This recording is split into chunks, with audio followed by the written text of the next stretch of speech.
Hey y'all, welcome to the T-Work podcast, hosted by Grant Banko and me, Adam Moreau. From entrepreneurs and athletes to the rat racers of corporate America and those who refuse to be put in a box, we want to share their stories and understand how they ended up where they are. Success and development come in many shapes and sizes. We want to hear about it all. So grab a drink and pull up a seat. Let's spill some tea and get to. Hey everyone, welcome back to the T-Work podcast. Joining us today is Ali Carda. Ali is now a 10-year member of the U.S. national team for softball. Should probably say that before somebody thinks we have a soccer player on here. No, we're a bat and ball sports podcast. But yes, Ali has an illustrious softball career. She is a pitcher for the U.S. national team and also plays professionally in Japan. But if I'm not mistaken, she was actually a two-way player at UCLA. So good. I got a head nod on that, so that feels good. So I'm not butchering this too bad to start. But before I do anything too stupid, I'm going to pass it off to Ali because she has so many more things going on besides just her playing career. And we're excited to dive into that stuff today. So, Ali, thanks a ton. Looking forward to the chat today. Yeah, awesome. Thanks for having me. I started out at UCLA. I was a two-way player. Hopefully, I'm gonna, pick up the bat again here. I was kind of dwindled out of hitting a little bit, but I love being an athlete. I consider myself an athlete, not a softball player. So, I played at UCLA, and then ever since I graduated in 15, was a part of our national team. Been a part of different world championship teams, World Cup teams, and then was a part of the Tokyo Olympics in 2021, where we got silver, and play in Japan a lot of the year. So a lot of softball, a lot of traveling. And when I'm not playing on the field myself, I'm really, like you said, passionate about all other things regarding the game with our mental health and mental performance and just how you can be better as a human and an athlete kind of all around. So that's my passion. And I work with a lot of younger girls, some college teams on those specific things. So that's been really fun for me lately. Heck yeah. And we probably should mention that you jump from coast to coast, right? The Sacramento area, if I'm not mistaken, now over to our beloved Tampa Bay, St. Pete specifically. Yes, I grew up in Northern California and then went to UCLA. So went down to Southern California and then never in a million years did I think I was going to move to Florida and love it, but I did. And I've been here probably 6 or 7 years now and it's a blast. It's fun down here. So that's where I'm at now. How did you end up in Florida? Um, I don't really. Well, my wife's family lives in Florida. They're on the East Coast of Florida. But my prior Olympic coach coaches at USF, South Florida. And so we came down here a lot for training and different things. So I was somewhat familiar with the area. And when we were trying to settle down somewhere, she's like, this area is awesome. And we're big sports people. So they have all the sports and spring training and all the things. So great place to be all year, be able to train and good softball bed. So yeah, it's kind of where we ended up. Anything else on that? Are we No, we good? that's really Yeah, I I was mean, just fair curious. question. It's random. And literally I was like, I would never live. One, it's humid. I grew up in California. I'm like, I do not want to like never in a million years. And now I'm like, I'm never moving back to California. Yeah, and because of our beloved St. Pete, we I don't know if we're at the no free ads point of our podcast. We just talk about the things that we like. So, Ali, maybe you can drop your like two or three favorite spots in the Tampa Bay area to grab a bite to eat. Oh gosh, that's put me on the spot too. Man, I don't even know names of restaurants. I love downtown St. Pete. I go there often for any type of new food. 4-2 actually is it's a little bit higher end uppity, but it's a kind of Asian fusion place that is my absolute go-to if I'm going for like a nice meal. It's called 4-2. So that's been my jam lately. Sweet. Banko, that sounds like it's up your alley. I have been. I was like, you had nodded. So yeah, I was like, you either know what I'm talking about or you. Yeah, I work in downtown St. Pete, so we're like a block from Okay. 4-2. So it's definitely a when Is it people are not in incredible? town. I think it's incredible. Oh, it's great. It is definitely on the higher end though. So Yeah. generally I wait for work events than me actually going myself. Yes. That's a Um, great, yeah. so, but yeah, it is very good. Yeah, I'm assuming y'all are saving that for date night and maybe burying the lead here as well. Banko, I know we haven't even discussed this yet, but Allie's wife is also one of the US's most accomplished softball players as well. Uh, Yeah, she's quite cooler than me. quite the She's stud. the two-time, yeah, two-time Olympian. They got silver and gold, and yeah, so it's cool as we, get to like talk softball all the time, which I guess could have its downsides, but it's also like really cool because she's gone through it and done it and like has such insight and experience on things. So it's really helpful for me. So that's been fun. Is that a soft spot that she has the gold medal and you just have the silver medal? Right? I know. Hey, I'm going for 28 here, so we're gonna get one. I'm gonna throw that out now. We're gonna get it back. It has been a while, so but yeah, she'll drop it. She's so like competitive and sarcastic and like will always, yeah, every now and then a little jab, but that's all right. Oh, I didn't even realize until that came up right there. So is that going to be the home soil Olympics? So yeah, it's LA 28, but softball will Yeah, actually be played in Oklahoma City. So nice. All which right. is, yeah, a little weird, but also it'll be really cool because we have the massive home base stadium there and everything, and Oklahoma will do it, host a great time there. So yeah, I'm excited. That's what I'm shooting for in these 4 years. So That's big time. So maybe we should step it back and go through the journey a little bit. So introduction to softball even. What was that like for you?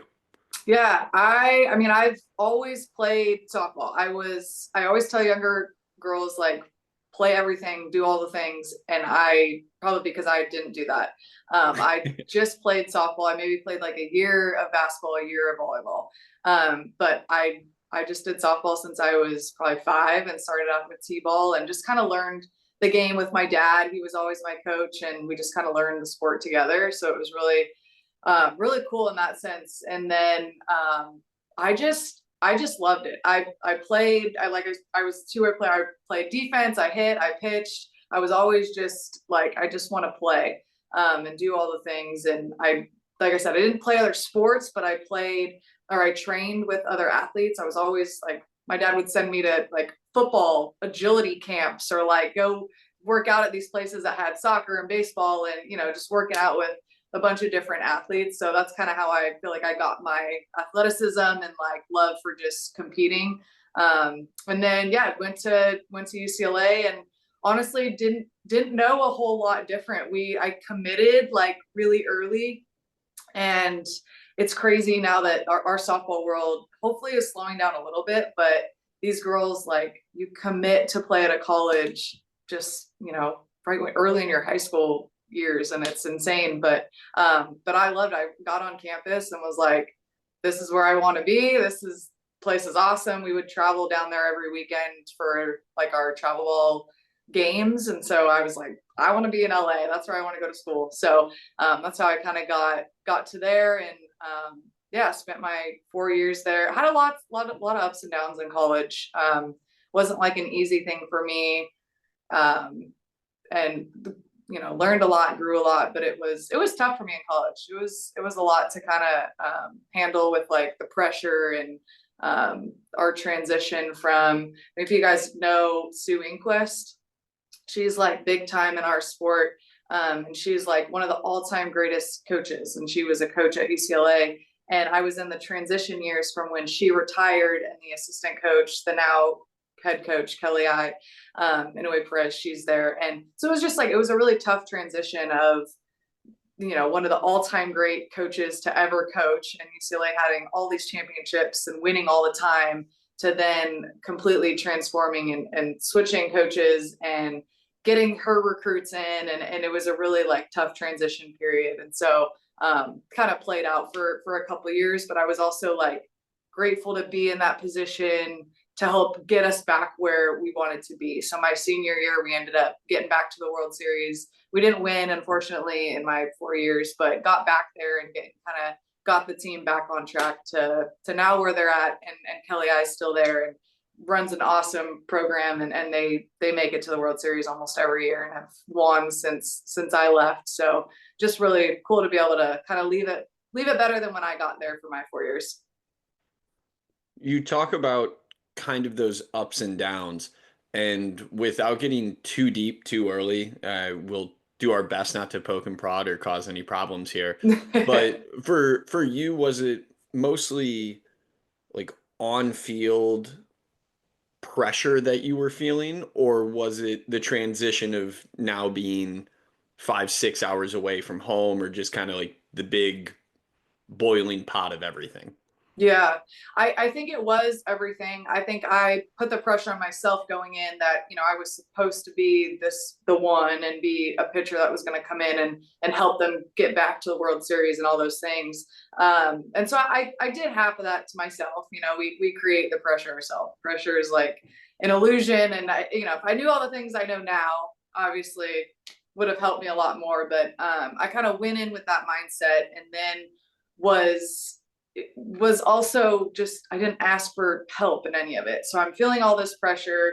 I would say not only on the softball side, but in school and life and relationships. And it just was a lot for me. It was like, I was trying to just do everything and was getting super burnt out and exhausted in every aspect of my life, and then couldn't perform on the field because I wasn't taking care of myself or my mental health, or like I said, asking for help. Like, if I was stressed or felt anxiety about things, I just kept pushing through and kept pushing through and kept pushing through. And it eventually, like, I remember my junior year, I had one of my best years my junior year. And going into my senior year, I was completely burnt out. I was like, I didn't even want to play. I was like, I don't know what to do. But again, not asking for help and not talking to my coaches about it. And we used to, every summer, the girls would stay over on campus, and you'd work out and train on your own and do things. And I stayed every summer. And my junior to senior year, I'm like, I wasn't showing up for my workouts. I wasn't doing the things I needed to do. And that's not me. I'm a leader. I'm a hard worker. I'm always the hardest working one out there. And my strength and conditioning coach called me and was like, what are you doing? Like, just kind of gave me the kick in the ass. Like, what are you doing? You need to show up, like, for your team, or do you need help? Do you like, and so he was the only one in that kind of moment that was pulled me out and be like, just kind of called me out about it, which I needed. But it was a lot of like burnout feeling, I would say, from the pressure I was putting on myself to pushing through without asking for help at all. And then by the time I was my senior year, it was hard, but again, kind of pushed through, and my strength and conditioning coach helped me when I was there going into my senior year, and ended up having, like I said, we had a great senior year and went to the World Series that year. But if I could kind of go back and do it all over again, I would just like slow down and talk to my coaches and be more honest about how I was feeling. And like I said, didn't know what kind of help I needed, but I needed something. I wasn't performing how I wanted to, and my life felt like chaotic in every aspect. So going back to that junior year and basically thinking you didn't enjoy the game anymore, didn't want to play anymore. Both Adam and I have a lot of friends that played at all different levels in college, and it's sort of central to college. I feel like that no matter where someone's at, majority of the people you talk to, they get to that point sometime in college of, I don't enjoy the game anymore. I don't want to play anymore. From your perspective, why do you think that is? I think because I felt like this when I was done too, my senior year, when I got a national team invite tryout, and I struggled with like, okay, I'm getting this invite to do this, and I don't love the game. I don't want to play. Like, I don't want to play anymore. I wanted to go get like a real job.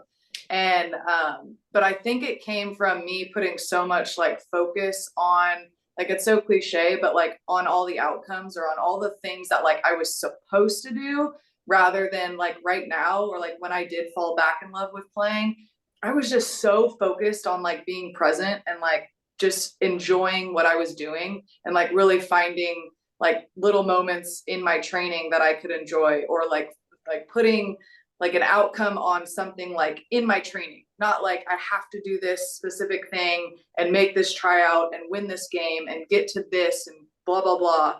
Like it was just more on like, okay, what am I going to do today? And like, let me get really focused on that and enjoy it. And that's it. Like, let me just have today. And then the next day was like, okay, what do I have today? And it was like really simplifying and just being a lot more present. And it allowed me to kind of free up and in a good way, not care about all the other stuff that I was focusing on before that made me like, I think, feel that burnout, stressed feeling. I want to take some time to talk about your community while you were at UCLA. And you mentioned this strength coach approaching you, kind of calling you out or sitting you down and having that hard conversation, but the one that you certainly needed. I'm sure you had teammates or coaches or other people that could have been there for you if you maybe spoke up or took the chance. Do you think that there was something that was either holding you back or maybe advice that you could give to somebody else in that situation to encourage them to make the first move? Yeah, and I had great friends there. So I do say like, because I loved everything else about, and not that I didn't love the softball piece, but when it was hard, I had great friends and I loved where I was at, and the rest of college was awesome. So I would say my first advice to that on people finding a place they want to end up at is like, it's not solely for your sport, right? So what happens if you do get injured or you're not enjoying it or it is hard? You want to be able to enjoy the rest of everything else that's going on. So I do say that helped me in that sense. But I would just say like, I think I just was so stubborn trying to like be the tough leader that never showed any emotion. And again, cliche, we talk about it, but it's like that, being able to be vulnerable and like show some emotion, like it actually shows people that you're human, and being human is relatable. And I think like until I learned that, it was like, no, I want to show people that I'm tough and I don't need anybody, and I can be like, you don't know what's going on. And it's like, that's actually, it's hurting yourself and everyone else. I guarantee there's more people feeling the same way I was. And so if I could have spoke up, it would have helped other people as well. So I think like now, like my goal and when I lead and when I play is to just like be authentic and be human, because that's what people relate to, instead of trying to be tough and because I think it's unrealistic.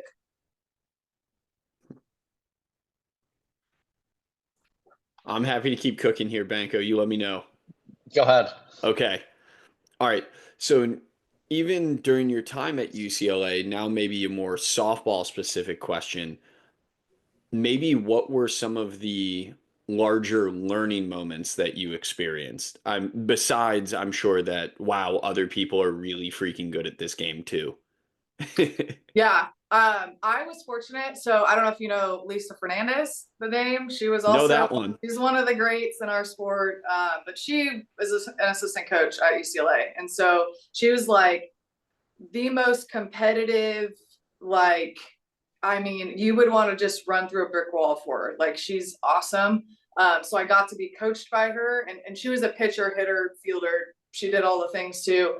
And so just being able to work with her and see like the resilience and like competitive spirit she had, that helped me, like, I think kind of up my competitive game. Because there'd be moments too where I like would struggle on the mound, and kind of that like mindset piece, right, of being competitive and just going forward and being fearless. And she had this moment for me. It clicked. So I told you I'm a workouter. I enjoy workouts. I'm always like pushing everyone, trying to beat everyone in my workout. And she's like, why don't you take that same mentality on the mound? Like you can absolutely have this crazy. We used to have these crazy, I don't even know, champ camp they would call them, and every sport would be there. And so I'm going up against men's volleyball players or soccer players, whatever. It'd be this like super competitive environment. you don't know what the workout is till you get there. And it's always something crazy hard. You know, you're running stadiums or lifting a bunch of stuff. It's a whole circuit. And I would go in it like, I'm going to freaking kill everybody. Like, I am going to beat you. I don't care if you're the women's soccer player or a football player, or like, I am going to win and my team is going to win. And so she's like, why can't you have that same mindset on the mound? And it was just like this light bulb went off. And so still to this day, like, I use that, like, when I start to, maybe you have a hesitation or a doubt, or you're not sure, it's like, okay, just take on that mindset. Like, I don't care.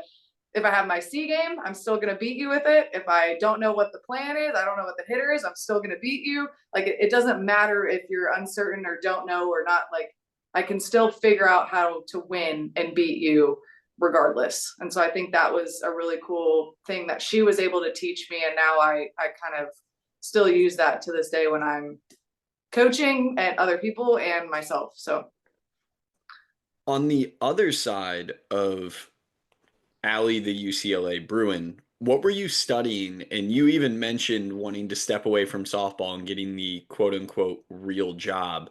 So what were you thinking at that time? gosh, not, because thank God I didn't go get a real people job. I'm still playing now, however many years later.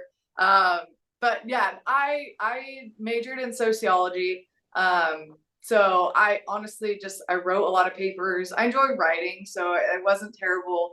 But I had no idea what I wanted to do at all. So it's kind of just like figuring out and honestly, like 4 years of just figuring it out. I feel like I was a little in like survival mode through a lot of it. But now obviously, like we talked about, I do some consulting and mental performance things, and so there is a lot of like pieces to that helped me. But did not know at all what I wanted to do when I graduated. And so I don't think you have to. Like, I think it was like when I was a senior and like felt the burnout and, oh, I want to go get a real job and not play softball. What does that look like? And I didn't really know.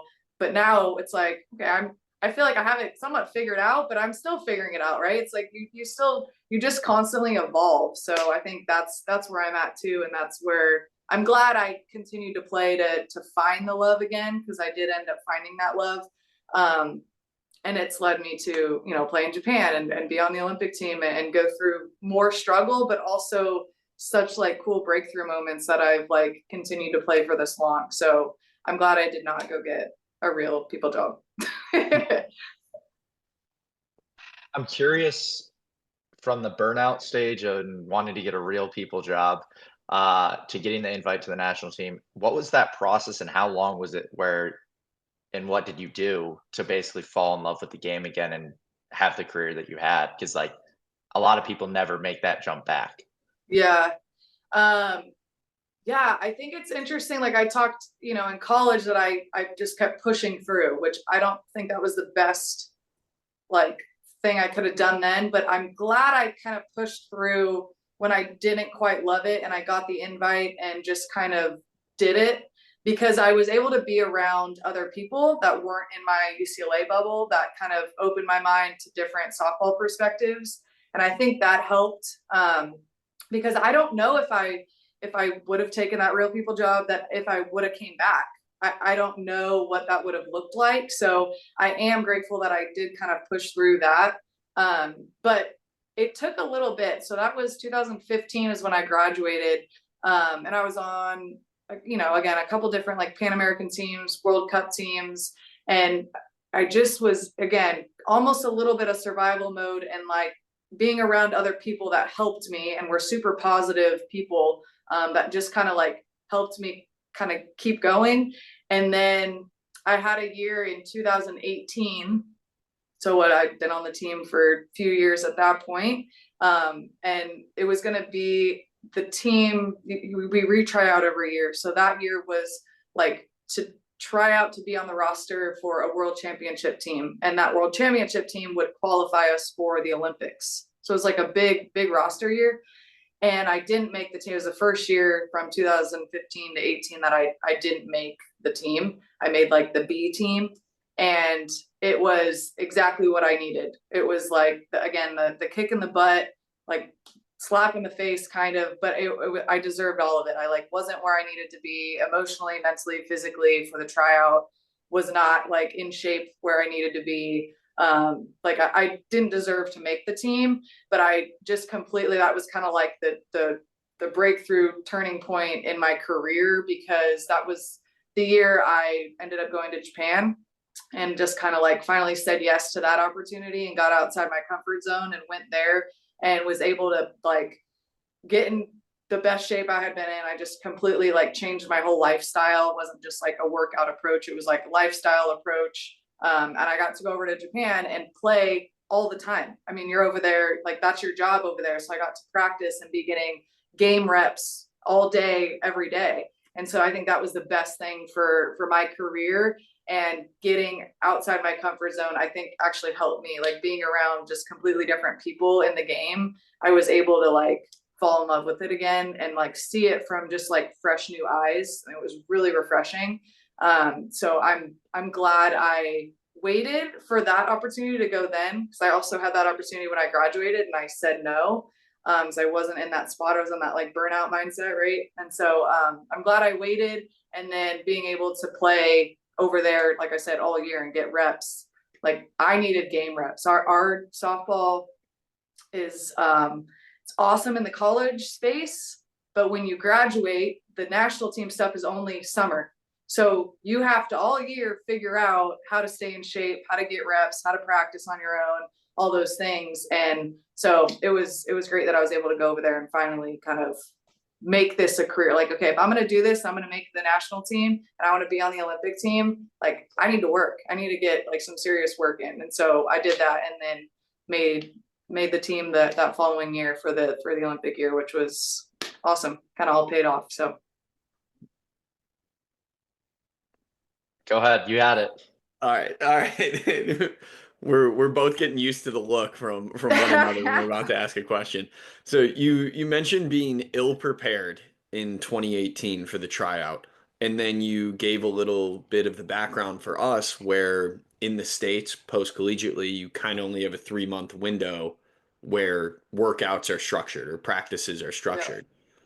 So does the onus just fall on the individual athlete? And is that where you kind of maybe drop the ball in prep for 2018? Just maybe not putting enough emphasis on figuring out where to get reps in, where to get at bats, or different things like that? Or I'd love if you could kind of take us into that mindset of where you were at and just retroactively analyze where the failure came from. Yeah, I think one of it when I graduated, I coached. I was an assistant coach at Cal Poly San Luis Obispo, so a smaller school in California, and that it was awesome. It was a really great learning experience. I enjoyed it, but it was hard because I was playing. So it was like I'm coaching full time plus trying to get my work in, and then playing. So I don't know. It sounds funny because I was like, well, I was in that environment, and so I could have done more there as well, but also hard, obviously, right? You're full-time assistant coach in college, and then you're also trying to train. So I think that aspect was hard. And then I also think my personal life, I wasn't where I wanted to be. I was in a really crappy relationship that I think brought me down quite a bit. And so, like I said, that whole lifestyle change that I made was all of that. It was like, I just kind of like simplified my life and was like, is this going to help me be happy and make the Olympic team? Like those were anything that came my way, it was like, okay, is this good for me? And is this good, like gonna help me make the Olympic team? And if my answer was no, then I just kind of got rid of it in my life. And so that was with like relationships and like different, like the coaching thing. Eventually it was like, okay, this isn't going to help me win like get on that Olympic team because I'm not training how I need to train. So it was both. It was my training wasn't where it needed to be. I wasn't training as much as I should have been. I think I was half in my world and then half in the coaching, where I wasn't fully present 100% in either. And so I think that's a big reason, but also, like I said, my personal life too, it was hard for me. So finally kind of once I started eliminating things that weren't serving me, then it was helped me kind of find my path where I needed to go. So I'm curious, during that transition, there's a term that a lot of people use, is the lonely chapter. Was that kind of your lonely chapter as you were eliminating things you kind of felt in an isolated area? And just sort of talking through that. Yeah, I think that's a great way to put it. I would say yes.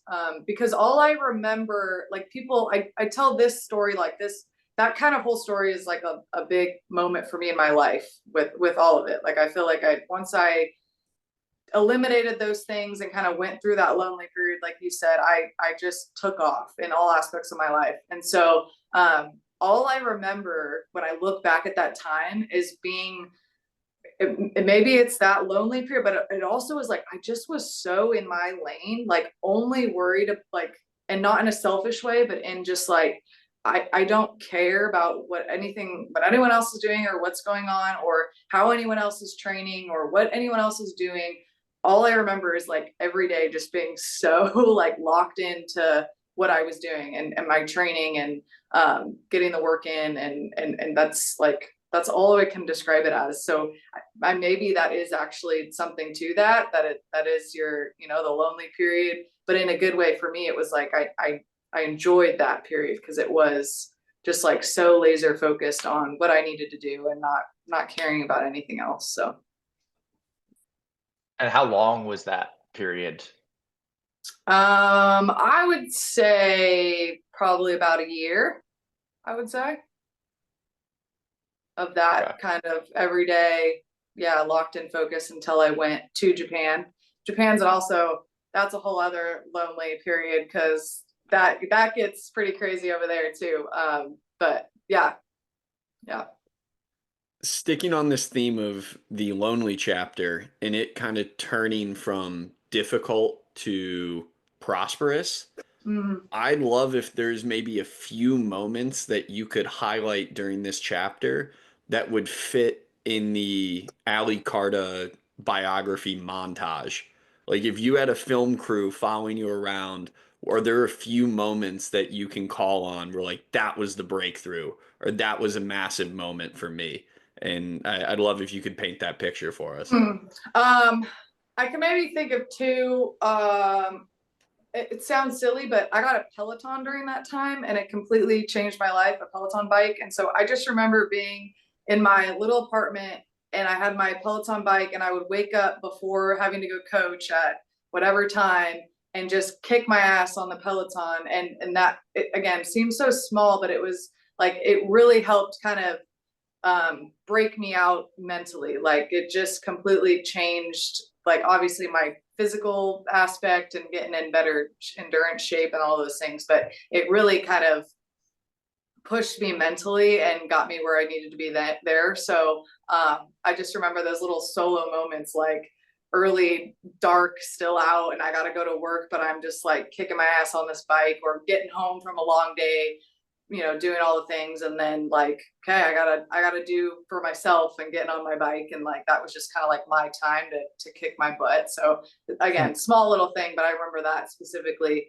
And then I just think like when I did get over to Japan during the end of 2018 into 19, God, it was so hard. It's so different over there. It's so different playing, and I still have moments like this now, but like you think you're good and you think you're all prepared and you think your stuff, like my pitching stuff's good, and then you get in a game and I'm like, what the hell just happened? Like you throw a good pitch or whatever and they somehow, like the hitters are just different, whatever. So I think in general, just like being challenged over there with their hitters and style of play, and every day it was like, sometimes at one point it was like, what do I do? Like I need to figure something out because this is hard. Like you can't just, do what you think you do or do what you always do. It's like every day you're evolving and figuring something out to beat these hitters. And so that was a real challenge, like kind of tested my identity as a pitcher. Like, okay,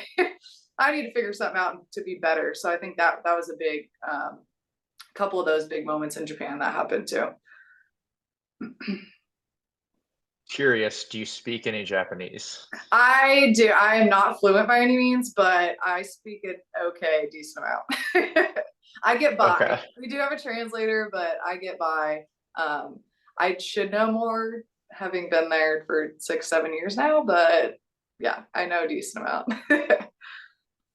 And I'm going to ask a dumb jock question here, and it's just my baseball brain. When I think of all our years of baseball and then looking at how the game is played internationally, the United States is commonly like the power country. Like we win with big fastballs, top of the zone, dudes trying to hit the ball a mile. And Yep. then in baseball, I'm curious if it's the same in softball, there's so much more finesse, or saying skill, I don't know if is the right word, but there's kind of an art to the game and understanding that foul balls are a beautiful thing, or like staying alive in that bat. I Is that the same thing you experience in the softball world, from just like gassing up people in college and then hopping over to Japan, and next thing you know, you just like can't get a hitter out? Yeah. No, 100%. I think the art is perfectly said with that. I think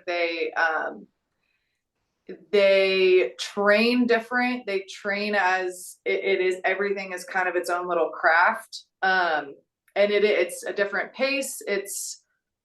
They're getting, I think, because we've battled for so many years now, like it was not only the hitter and power stuff, but pitching. Like we have a lot of velocity. We throw hard. People over here, that's normal now to be throwing 70 nowadays. And in Japan, you might have a two, I can think of their top two pitchers that throw that. Everything else is finesse. It's hitting, they can hit here and then here and then here and then go here, here, here. And so their stuff isn't super crazy movement. They don't focus on all that. They focus on being like really good at their craft. And so that's how they train. That's how they do everything. I remember, again, I don't know if you guys know this name, but Ueno is the best pitcher in the world. She's Japanese. She's beaten us twice now. But she still plays over there. She's 40, 43, 44, I think, still pitching in their pro league. And we play them often. We play every team, however many times. And so I'm seeing her for a weekend that we're practicing together before a game. Our teams are like practicing next to each other. And I told my translator, I was like, I want to go ask her questions. Like, can you come with me? Because I really want to talk to her. I mean, she's like the greatest in our sport, even though she's Japanese, right? And I'm like, I want to just ask her so many things. But one of the things I talked to her about and was so interesting is like, she's like, you don't, I always am like, oh, I want to evolve. I want to get better. I want to, maybe change this or whatever. And her mindset was everything you do, it like just get really good, just make your stuff better. Like get really good at your best stuff and then make that best stuff even better. Like you don't have to always change. You don't always have to evolve. Like, and that's exactly what they do and how their pitchers are. And so that was like a really cool perspective for me, where it's like, I always think I need to change and evolve, where it's like, no, actually, how about like hone in on your two really good pitches and be able to locate them exactly where you want to all the time at different heights or different positions, versus like, I need to throw this movement pitch and come up with another off speed pitch and, do all these other things. So I thought that was a cool perspective that I still think about in my training now too. So, like leaning into your own superpower in a sense rather than trying to find something elsewhere. Yeah, for sure. Yeah. Awesome. I feel like that's kind of a culture thing in America of always trying to find the new thing, always trying to Yeah. change. Why, from your perspective, why do you think that is that we have that mindset?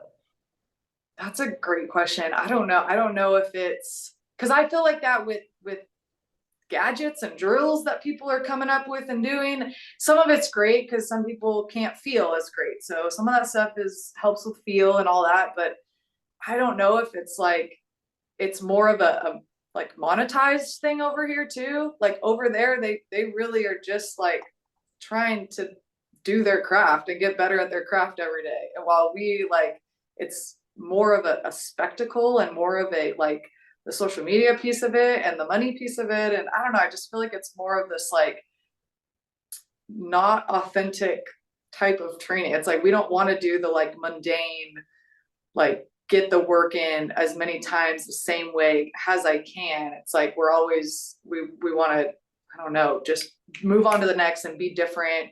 If it's a boredom thing, I don't know. We always want different and more instead of like I said, getting really good at the one thing. We always want more. It's like sometimes more is not better. So maybe on the other side of that theme, have you had the moments where you've returned from a season in Japan and somebody that you know and know well has said, "You're different, you've changed"? I would say, yeah, I think people have seen my like my ability to be more consistent and like hone in on I throw hard, but my money pitch, I have like an off speed curve. And so honing in on that more and seeing how I use more off speeds and like I am a little bit more smart and crafty now with how I pitch instead of like trying to overpower people. And so I think they could see the kind of more of my thought process going into stuff and how I can pitch call and work my pitches more rather than just like not thinking and trying to just get people out and throw hard. So I think that's probably one of the biggest things that I have been told that I do probably better now being over there. You mentioned there's not game play in the United States other than summer, really. Has there, and I have no background here on softball, has there been attempts to sort of create something like a Japanese league in the United States? Is there attempts going forward in the future? Like does that look like?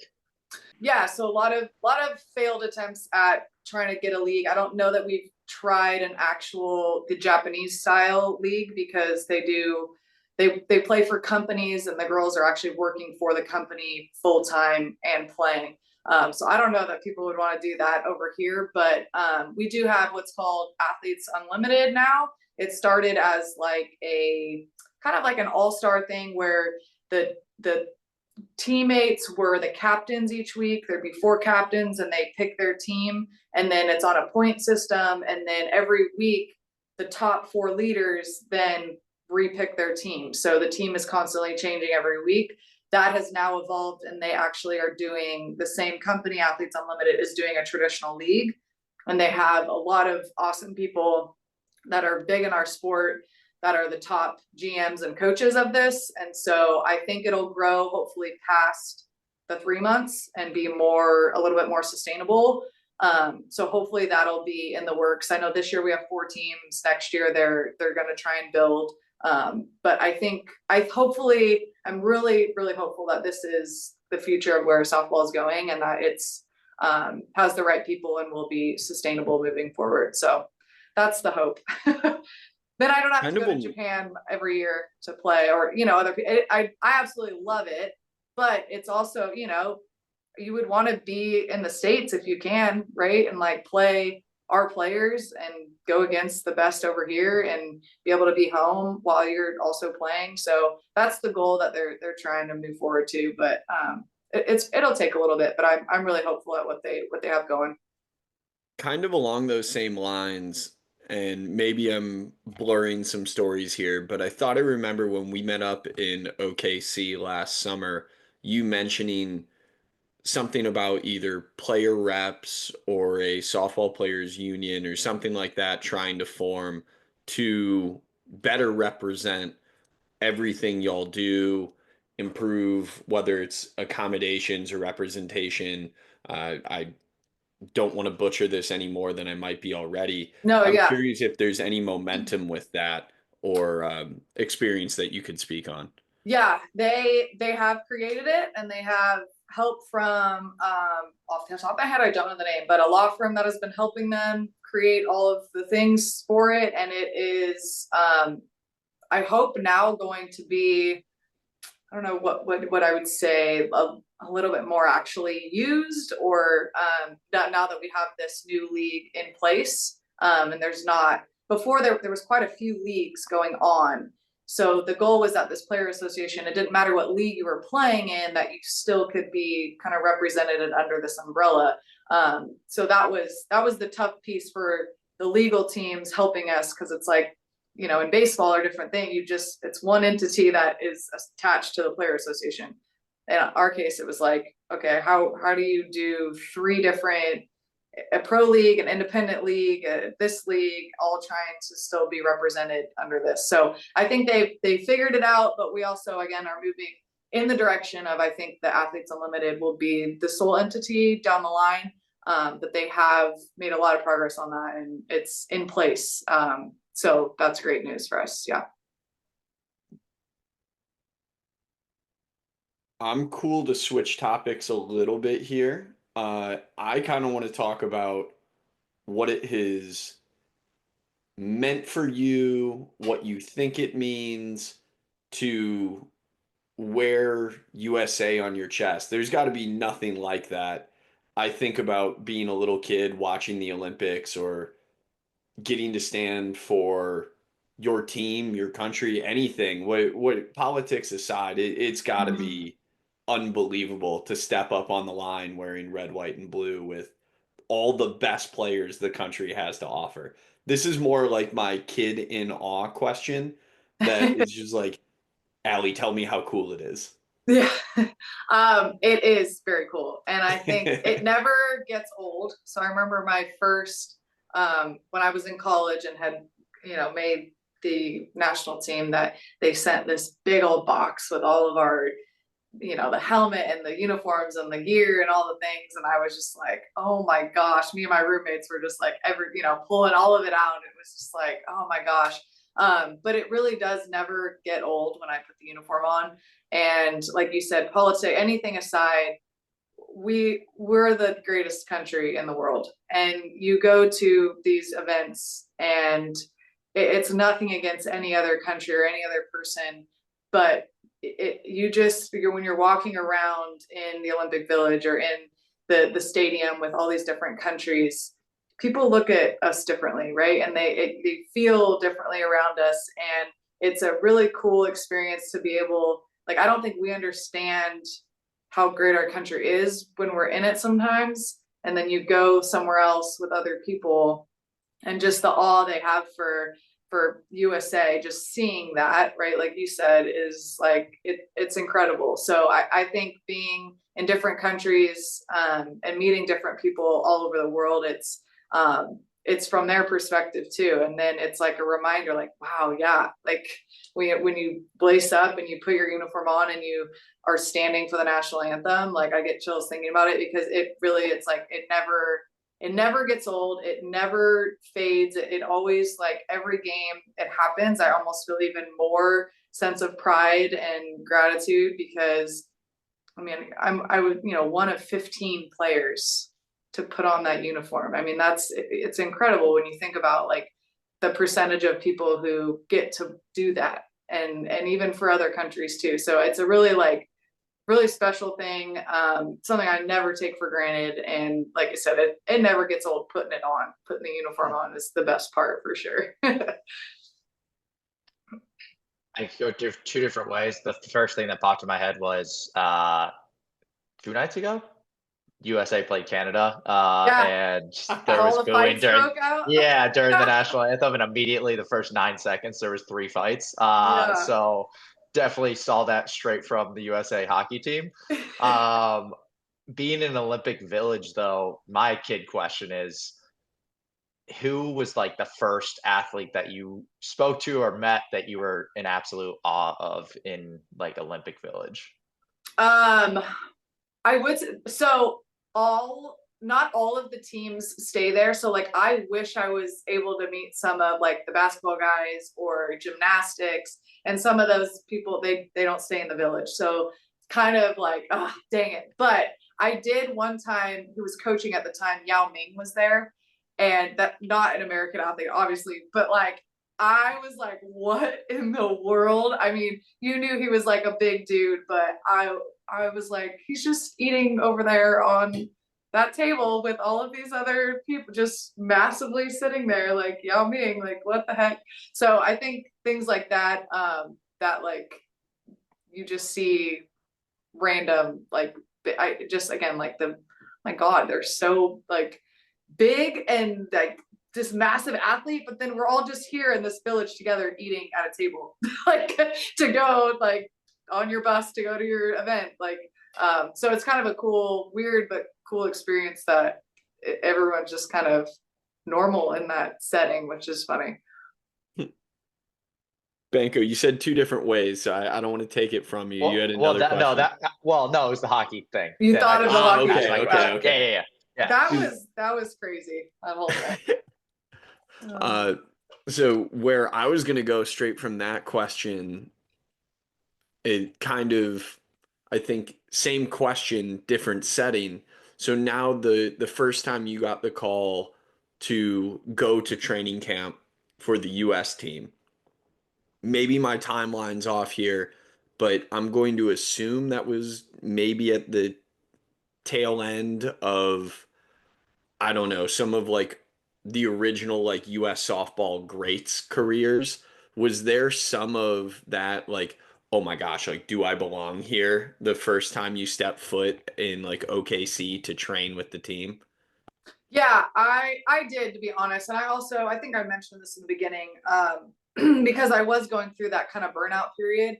And so I had a little bit of like guilt almost because I made the team and I'm supposed to play and I'm getting this honor, yet I don't love playing as much. I feel burnt out. I was in a weird, like, yes, I wanted to do it, but I also didn't. I don't know. I just felt really guilty about it. Cause I'm like, I'm sure there's so many other players who would absolutely kill for this opportunity. Yet I'm here getting the opportunity and don't love the game right now. And so I think that was more of my, like, maybe didn't feel like I deserved to be there in that aspect, that I was like, just felt really guilty at times. But I've kind of like learned to accept that piece, and it was a part of the journey, but it was actually something I did struggle a bit with on, like, man, there's probably so many other people who would like absolutely die for this. Like, this is such a cool opportunity. And I'm over here, like, not wanting to do it some days, to be honest, which was pretty crazy, to think about it that way. But it was also a part of the journey, and it led me to, like, now I love this game more than I ever have. So it's definitely a part of the journey. What's kind of funny to mention is, or the way I think is maybe on the other side of things, like if we look at the positive spin on that situation, maybe it enabled you to operate freely instead of having that same pressure that you might have had on yourself like early on when you were at UCLA. If you're like, Yeah. well, it really doesn't matter that much to me anyways, like I'll Yeah. be fine. Like what's True. the worst Yeah. that can happen? Right. That is very true. Yeah. Yeah. I'm Banko, go ahead. curious. Yeah, it's along the same lines. Now that you've been on the team for a decade, I'm Gosh, curious I'm how so many. old. I wouldn't say that, but okay. I'm curious the conversations you've had with your teammates over the years and how many others went through that same phase of burnout, not loving the game, and then coming back to loving the game. Yeah, I think there is more than I thought in their own ways. I've had a lot of friends who have talked about that imposter syndrome before, or just the burnout of, it's a funny thing. Like, we want our sport to like grow and we want to play more, but a lot of people who like play a lot because we're not used to playing a lot don't want to play a lot as much. And so it's this like weird, like, man, we're trying to fight for our sport to play more and have more opportunities in the pro space and with the national team and all the things. But then it becomes a lot. I mean, it's not something that we're maybe used to as a sport. So definitely, I think a lot more people did feel that than I thought in conversations now, right? Like looking back on things and people who have retired or different things like that. But it's cool that kind of just made me think of too, like now in our space, I'm the older. I said I'm old. I'm not old, but in softball years, I'm a little old. And so I'm one of the older ones, if not the oldest now on the teams that are created to play in different tournaments. And so it's a really cool thing though, because I do have the perspectives of being when I was in their shoes and just post college.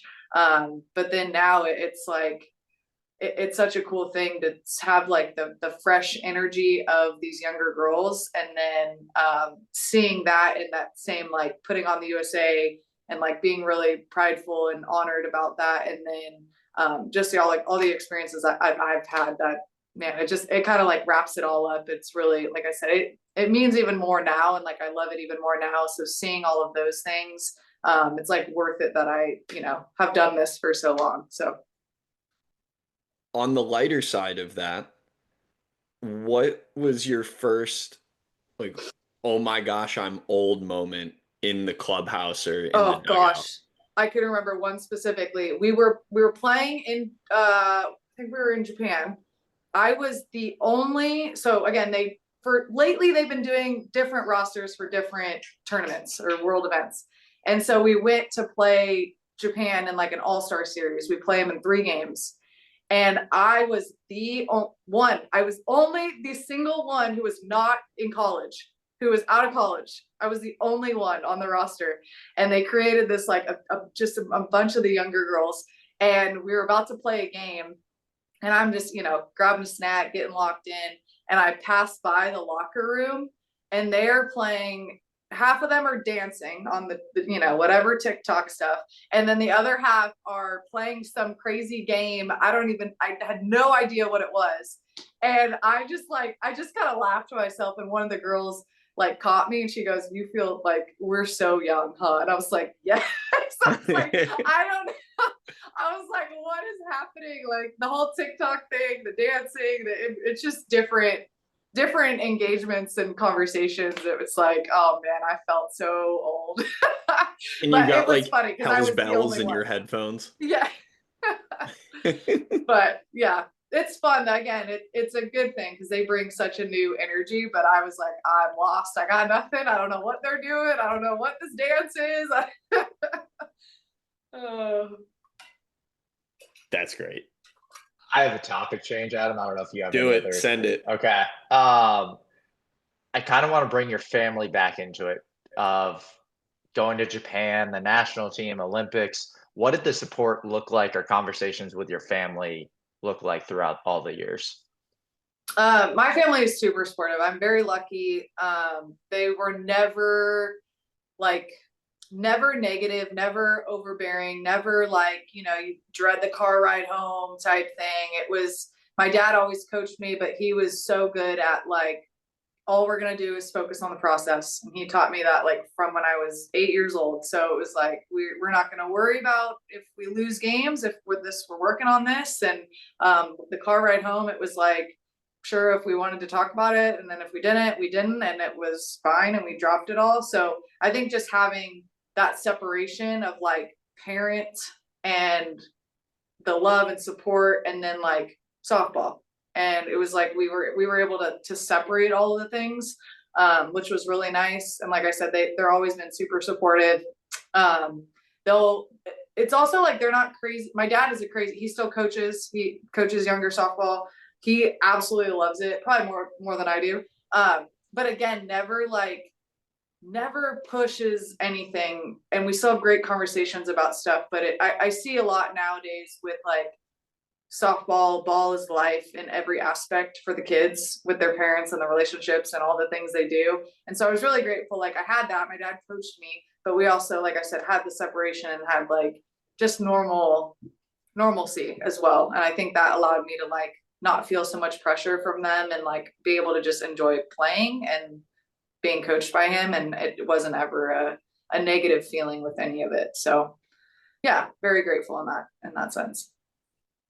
And are you an only child, siblings? I have 2 younger brothers, and they played a little bit of sports in high school, but they are like not sports. We're all very different. So, which again, I think is really cool, and it's refreshing that we can have like, we can talk about stuff, and it's like we let it all out and then we move on, because we all know different things, and it's like not something that we have to get worked up about.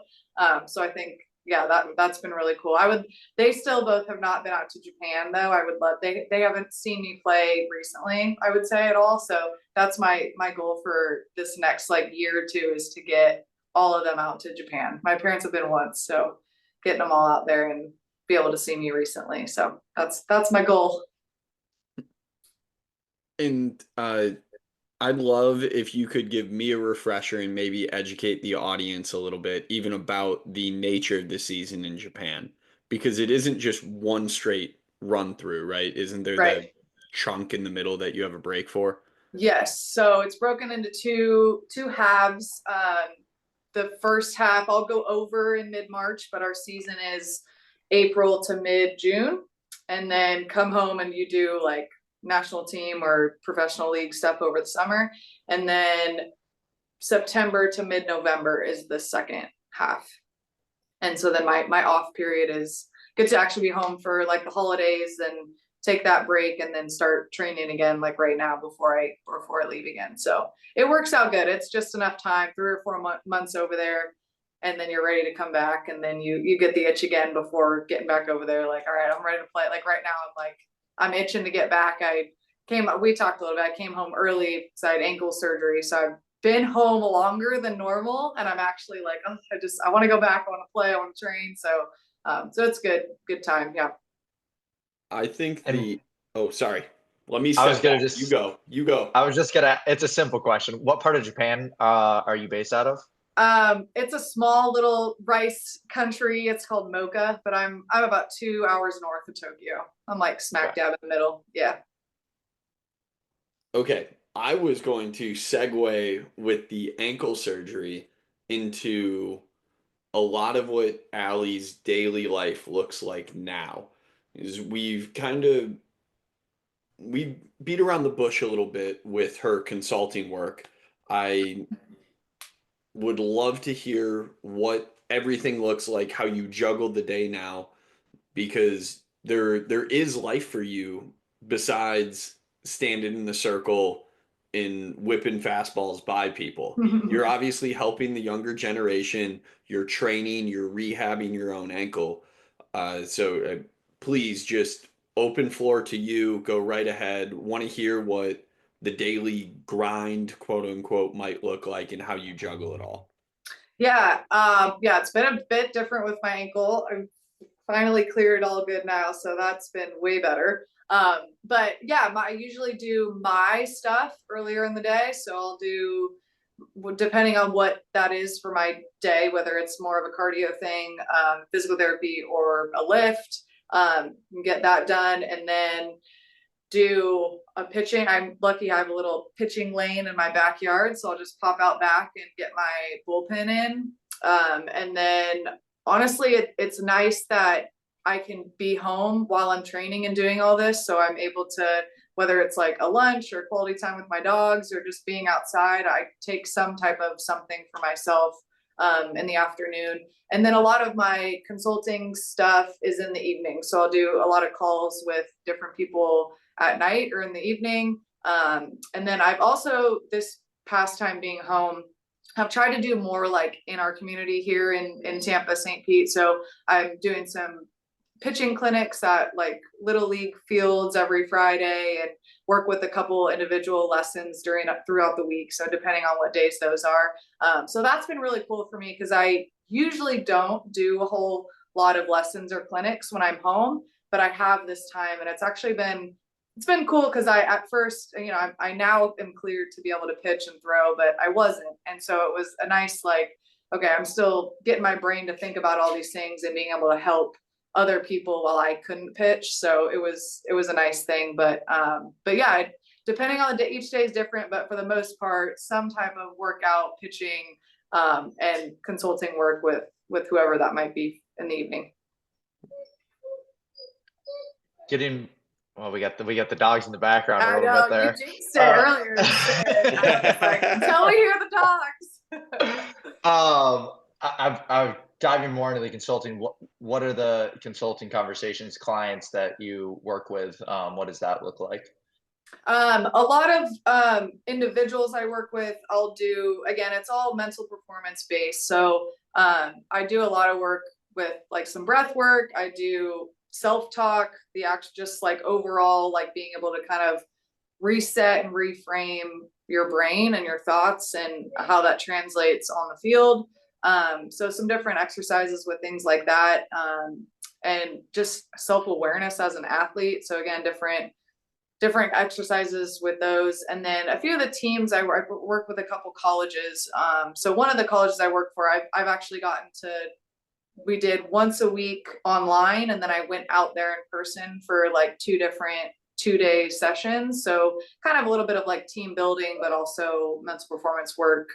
So like classroom setting, and then being able to like be with them on the field, doing some of their, breath work routines, like mindset, self-talk, pre-pitch, all those type things. So that was really cool that I could actually be with them in person. That would be like ideally when I'm done playing, something I would want to dive into more. But yeah, just kind of depends on the person. But overall, just that, like, how do we break through? A lot of girls have that like fear of failure or self-doubt and those types of things. So a long process. It's not an overnight thing, but being able to kind of work through that with them. And what do you think it was that drew you specifically into the mental performance? Does this date back to kind of what you were talking about at UCLA, or when did this become the kind of like wow factor thing for you? Yeah, I think so. I think all my experiences that I wish I had done better, and could go back and maybe do this would be what I would want. And so I did a little bit of like exploring during COVID, like when I couldn't, no one was doing anything. I'm like, okay, let me take this time to like figure out what I want to do outside of softball a little bit. And so my first thing I was working through was like a little bit of like mental health awareness for athletes, and just trying to be a person talking about that for these younger girls. And then it just like slowly kind of evolved into this, and being able to like be more mental performance. So it can incorporate that mental health side, but it just finally kind of clicked for me as I researched and evolved, and like trial and error working with different athletes, on like, okay, this is actually what I want to do and what's most important and what I wish I had. So it definitely, it was like a few years, I feel like I'm just like evolving into this on trial and error on what I want to do with it.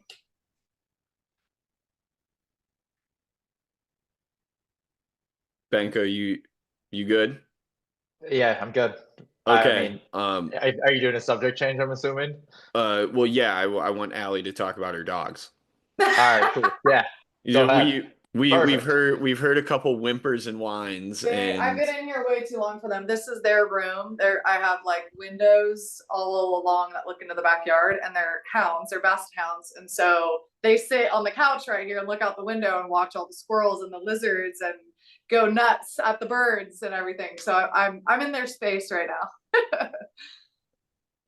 they are two incredible little beings. Banko, They're you would so love fun. these two. Yeah, they're a I'm sure I handful, but would. they're the best. Yes. Yeah. So I was going to go, not as much subject change, just you know how my brain works, Banko. I just heard the dog whimper and I couldn't get dogs out of my head. So I had to find a way to bring them up. But okay, so Allie, you did briefly mention the post softball playing career, what you would love to be doing, working with athletes, especially on this consulting side.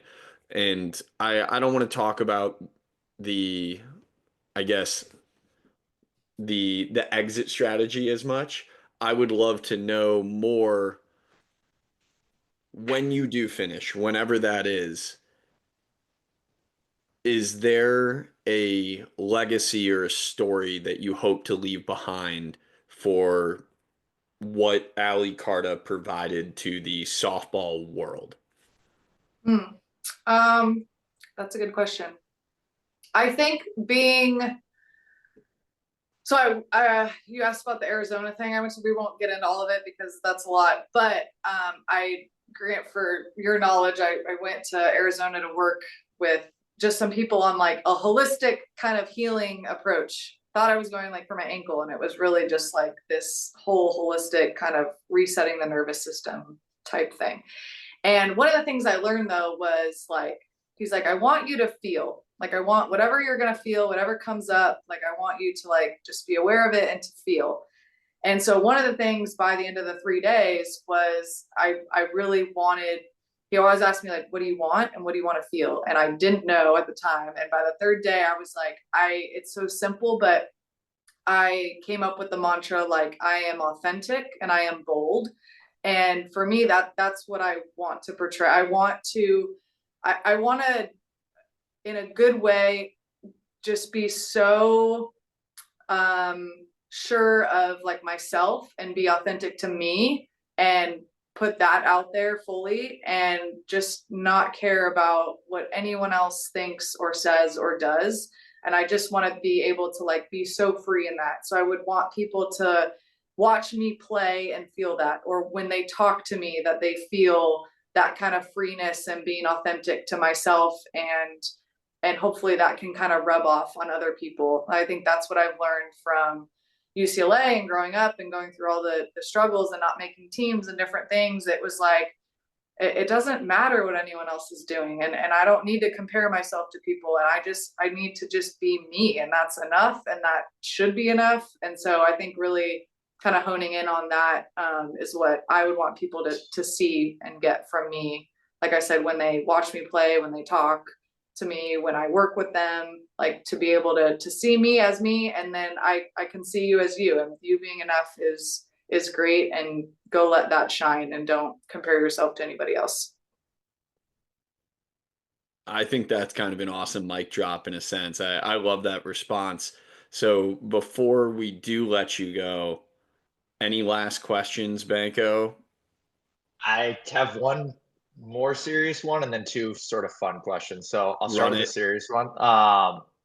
You mentioned a couple times different people reaching out to you, your strength coach, a couple friends, teammates, making sure you're okay, asking what's going on, and that how that helped you. How would you message to somebody that feels like they should reach out to a friend or a teammate or a colleague to encourage them to actually do that? And because it does have an impact, and I feel like some people feel like they should reach out but they're hesitant to do so.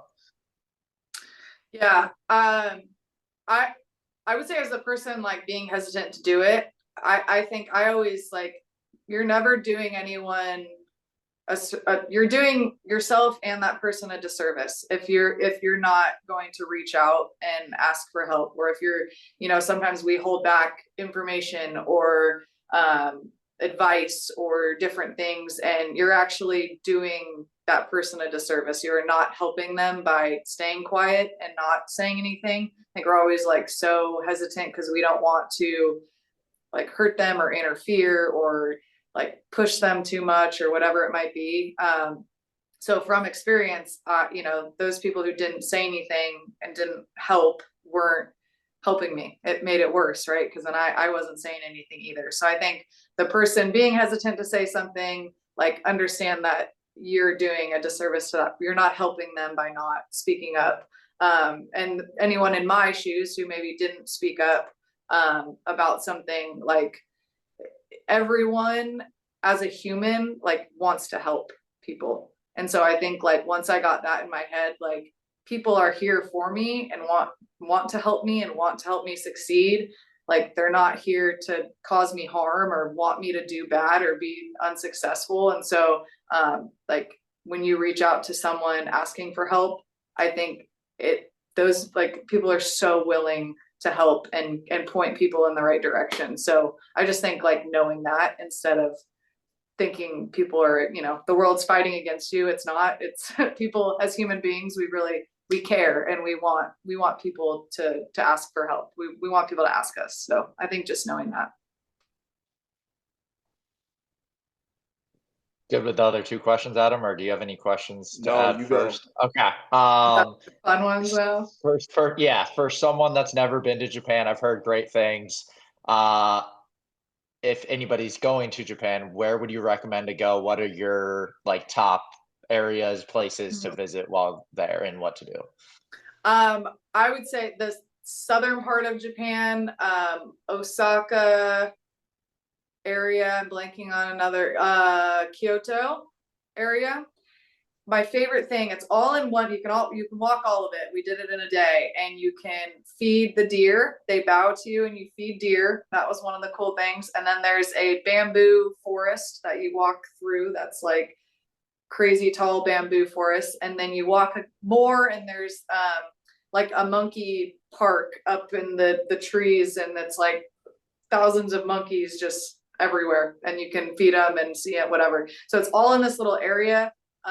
And the town of Kyoto is awesome. So it's just a lot more outdoor adventure-y, beautiful. You know, you could also, there's temples and shrines and things absolutely everywhere. So those are easy. But I would say those were my three favorite, you can do it all in one day, things that I've done in Japan.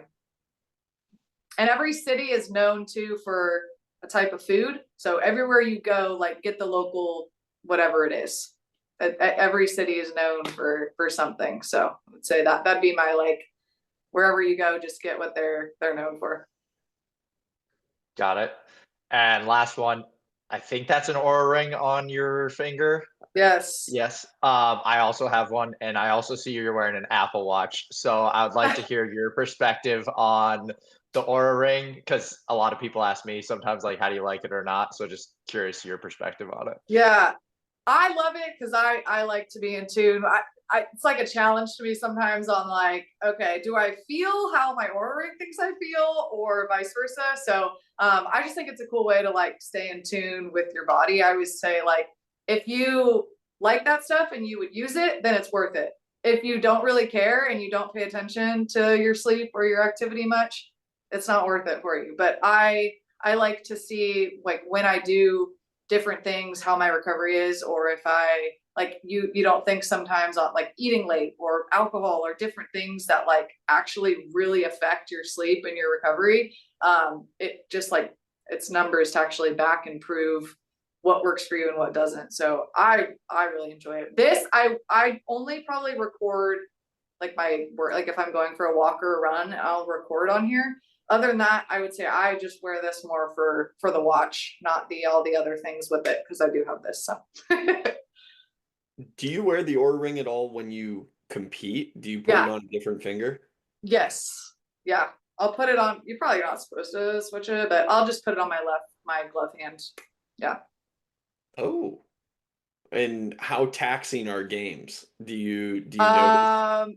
Honestly, not a ton, because I think I always burn more calories, do all this stuff, whatever. But it's actually cool to see how, again, I'm big on breath work and things like that. So actually being calm in the game, like how my heart rate doesn't get super high, which is actually kind of cool.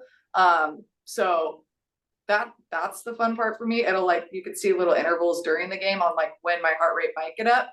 But if it does, it's because my heart rate's, I'm only pitching nowadays. So it's like I'm not running around doing a bunch of stuff. So if my heart rate does get crazy high, it's like, oh, actually shouldn't be that high if I'm just pitching in the game, you know? So it's cool feedback.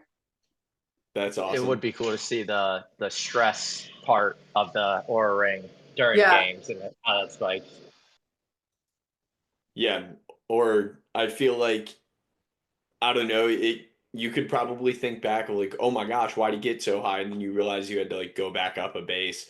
Or it'd be funny if, like, your biggest spikes during a game were actually not while you're playing, but, like, you're Yeah, on the bench, like, cheering that's someone true. hit a Yeah, nuke and, like, you're for going nuts. sure. I'm sure they are. Yeah. I'll have to pay attention to it when I go back to Japan this time, more on what those are. But yeah, my stress level days though in Japan are way, I mean, we're out there freaking all day sometimes. So it's like my amount of steps and just, like, stress that you do all day is like 2 or 3 times higher than when it's here at home. But I feel like you could run a pretty cool vlog or something just with your daily life in Japan as a professional I softball player. definitely should do something like that. I Yeah, need well, to I'd watch. get in tune more with all the, yeah, social media things. The kids these days. I know, right? Uh, Yes. Yeah, well, I I'm trying to think. Maybe I can throw out another fun question. Banko, do you have any others? I don't, and I'm just going on mute because my Roomba just started around, so I don't want that I was background wondering noise. what that noise was. Yeah. Okay. Maybe last fun question on my side is, all right, we briefly mentioned your wife earlier in her prowess as a softball player. I'm curious if there are any ways that you can even talk trash back now that she isn't playing anymore. Yeah, when Bama and UCLA play each other, we just went and watched them yesterday or 2 days ago, and they were winning. Bama was winning 3-0 when Grant she went to Bama. Obviously, I went to UCLA. If you didn't get that, they were winning 3-0, and then we ended up coming back and beating them 6-3. So I can talk a little crap like on that end too, and but then she'll talk crap that UCLA football sucks, and it's all about Bama football. So it's a lose-lose. But I have to talk. That's her personality is like that. So if I don't like give it back, then it's no fun. So we have good banter on that. I assume you have to get something in somewhere because now you're in a place where if you're throwing pens, she can just sit back there and tell you what you're not doing right, and you Oh, can't for even sure. tell her to like get in the box or anything. Right, for sure. That's why I'll try and have her catch me every now and then, and she acts like she's like, oh, it's above my head, I can't, my shoulder. So I give her crap on her being old and can't catch anymore. So that's all right. It's all good. Perfect. Well, do you have anything else you want to share with us before we hop off? No, I'm good. That was awesome. You guys are fun questions. Sweet. Thanks for Well, letting me thanks a share it ton. all. Yeah. Yeah, this means a lot, Allie. This was really cool to have you on here, let you tell your story, and hopefully it drums up some interest for USA softball and maybe some more followers of yours. Is there any way that people can follow what you're doing or the teams or different stuff you have going on? Yeah, I mean, on Instagram's probably where I am most, where you could access kind of my Instagram. My website is also on there. I have a separate page for my consulting things, but it's all kind of on my one page, a Carda 3. So follow me on there, and it's kind of landing page for all the things that you could go find. But yeah, follow USA softball too. I think it's going to be a really cool 4 years. Like we're in the 4 year quad prior to the 28 Olympics. So we're going to be doing a lot more training and USA togetherness things with softball that I think are going to be really cool and grow not only like USA softball, but our sport as a whole. So I think that'll be really fun to follow for the next 4 years. Well, love it. And thanks a ton once again. This was great. And for anyone looking to get involved with our podcast, listen to Banko's intro. It's got all the ways you can reach out to us. I said Banko's intro, Banko's outro. I can't even speak anymore. I'm fumbling all my words. This is what happens when you're in the presence of greatness and you just spoke to one of the USA's greats for the past hour and a half. But yes, this was awesome. Thanks a ton.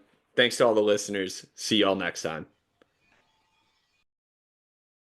Hi, everyone. Grant here. Thanks for tuning into the show. If you could like, share, and subscribe, we'd greatly appreciate it.